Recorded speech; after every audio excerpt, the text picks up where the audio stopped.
अस्सलाम वालेकुम। Last lecture में मैंने आप लोगों को बताया था कि बोहर्स मॉडल, ठीक है, बोहर्स मॉडल के क्या क्या खुसूसियात थी और वो कैसे कैसे एप्लीकेबल था, उससे हम लोग किस तरीके से इलेक्ट्रॉन की वेलोसिटी निकाल सकते थे, ठीक है, उससे जो है हम लोग एनर्जी मालूम कर सकते थे, डिफरेंस बिटवीन एनर्जी लेवल्स मालूम कर सकते थे।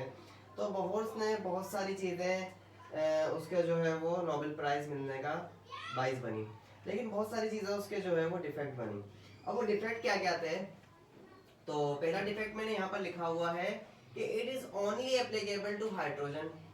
सही है, ये सिर्फ हाइड्रोजन पर एप्लीकेबल था और हाइड्रोजन लाइक एलिमेंट्स। अब हाइड्रोजन लाइक एलिमेंट्स क्या होगा? हीलियम,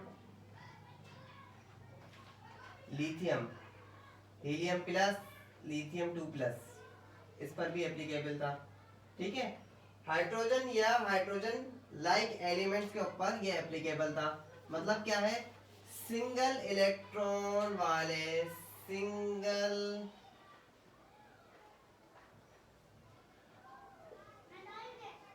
सिंगल इलेक्ट्रॉन वाले सिस्टम पर एप्लीकेबल था।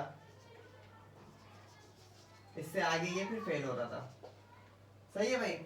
फेल होने की पहली वजह क्या हुई कि भाई ये जो है सिर्फ एप्लीकेबल था किसके? हाइड्रोजन लाइक एलिमेंट्स के ऊपर, मतलब सिंगल इलेक्ट्रॉन वाले सिस्टम पर। अच्छा, दूसरी चीज ये थी कि इन्होंने बोला था,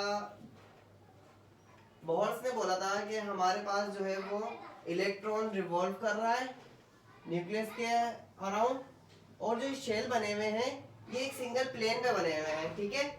जिस तरीके से मैंने इसको बताया, क्या सिंगल प्लेन पे बने हुए हैं, ठीक है।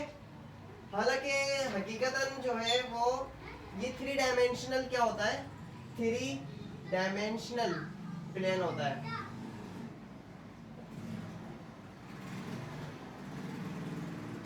3 डायमेंशनल प्लेन के ऊपर हमारे पास शेल्स जो होते हैं वो होते हैं न्यूक्लियस के जो इर्द गिर्द घूम रहे होते हैं। तो असल में जो इसका स्ट्रक्चर होता है वो कुछ इस तरीके का होता है कि ये एक शेल बना हुआ है, ठीक है, तो ये एक शेल बना हुआ है, ठीक है, और एक शेल इस तरीके का बना हुआ है।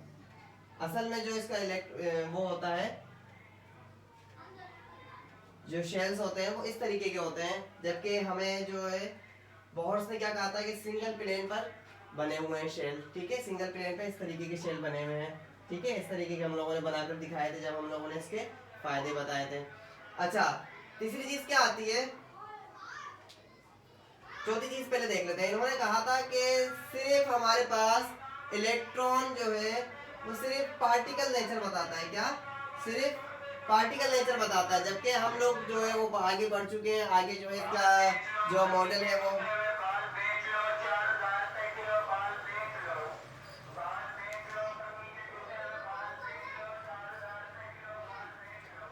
आगे जो है वो इसका मॉडल वैसे ही फेल हो चुका है।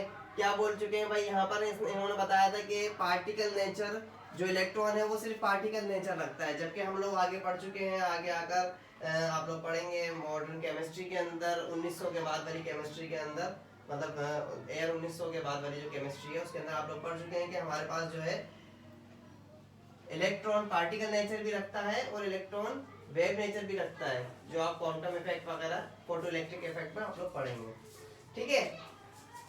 बीच वाला ये क्या बोलते हैं? ये बोलते हैं भाई हमारे पास जो है एक इलेक्ट्रॉन है वो रिवॉल्व कर रहा है, ठीक है, इस तरीके के शेल्स जो मैंने आप लोगों को पहले बनाकर बताए थे। तो इलेक्ट्रॉन रिवॉल्व कर रहा है और हम एग्जैक्ट उसकी वेलोसिटी मालूम कर सकते हैं और एग्जैक्ट ही उसका मोमेंटम मालूम कर सकते हैं और उसकी पोजीशन भी बता सकते हैं, जबकि ऐसा नहीं है। हेजनबर्ग बोलते हैं कि हम जो है उसकी एग्जैक्ट वेलोसिटी, सही है, और एग्जैक्ट उसकी पोजीशन वगैरह और उसका मोमेंटम एक तरीके से मालूम नहीं कर सकते। या तो मोमेंटम मालूम होगा तो फिर पोजीशन हम नहीं बता सकते, या फिर पोजीशन मालूम होगी तो हम लोग मोमेंटम उसका नहीं बता सकते। ये कहा था हेजनबर्ग ने। तो हेजनबर्ग को इस जो उनकी अचीवमेंट थी उसके ऊपर नोबेल प्राइज मिला था, ठीक है, उनकी इस अचीवमेंट पे उनको नोबेल प्राइज मिला था। तो हमारे पास क्या 4 इसके डिफेक्ट निकल गए। पहला डिफेक्ट हमें बोलता है कि सिर्फ जो है वो एप्लीकेबल है हाइड्रोजन पर, दूसरा डिफेक्ट बोलता है हमें कि सिर्फ सिंगल प्लेन में हमारे पास सिंगल डायमेंशनल जो है इलेक्ट्रॉन रिवॉल्व कर रहा है। तीसरा बोलता है हमें जो है वो हाइजेनबर्ग के अगेंस्ट चला गया, वो बता रहे हैं भाई इलेक्ट्रॉन की पोजीशन और मोमेंटम सब कुछ हम मालूम कर सकते हैं। ठीक है। चौथा वो बोलता है कि भाई हमारे पास जो है वो सिर्फ पार्टिकल नेचर ऑफ इलेक्ट्रॉन है, जबकि हमारे पास पार्टिकल नेचर ऑफ इलेक्ट्रॉन नहीं है, वेव नेचर भी है। जो भी चीज है, जो भी दुनिया में चीज है, वो पार्टिकल नेचर और वेव नेचर दोनों चीजें रखती है। तो ये छोटा सा लेक्चर था, मुश्किल से 5 मिनट का लेक्चर था। उम्मीद है कि आप लोगों को इसके डिफेक्ट के मुताबिक आप लोगों को समझ में आया होगा कि ये क्यों जो है वो डिफेक्ट पे गया, क्यों इसका ड्रॉबैक आया। ठीक है। तो नेक्स्ट जो लेक्चर होगा वो हमारे स्पेक्ट्रम से रिलेटेड होगा। फिर हम हाइड्रोजन स्पेक्ट्रम बताएंगे अकॉर्डिंग टू बोहर्स। ठीक है।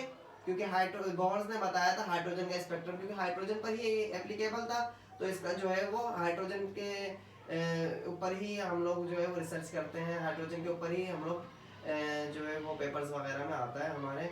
तो हम लोग जो है वो हाइड्रोजन के ऊपर ही बताएंगे। लेमन बालमन वगैरह जो सीरीज थी वो आप लोगों को बताऊंगा नेक्स्ट लेक्चर में। ठीक है। या फिर नेक्स्ट टू नेक्स्ट लेक्चर में बताऊंगा। नेक्स्ट लेक्चर इंशाल्लाह स्पेक्ट्रम का होगा, तो आप लोग नेक्स्ट लेक्चर को जो है बिल्कुल भी मिस नहीं करिएगा। स्पेक्ट्रम जो है वो आगे मॉडर्न केमिस्ट्री में भी आप लोग वो इसी तरीके से देखेंगे, जो स्पेक्ट्रम मैं आप लोगों को बता दूंगा। ठीक है। तो बहुत मॉडल के जो डिफेक्ट थे वो मैंने आप लोगों को बयान किए हैं। चैनल को मेरे लाइक करिए, चैनल को सब्सक्राइब करिए और वीडियो को शेयर कीजिए। ठीक है। और सपोर्ट कीजिए। ठीक है।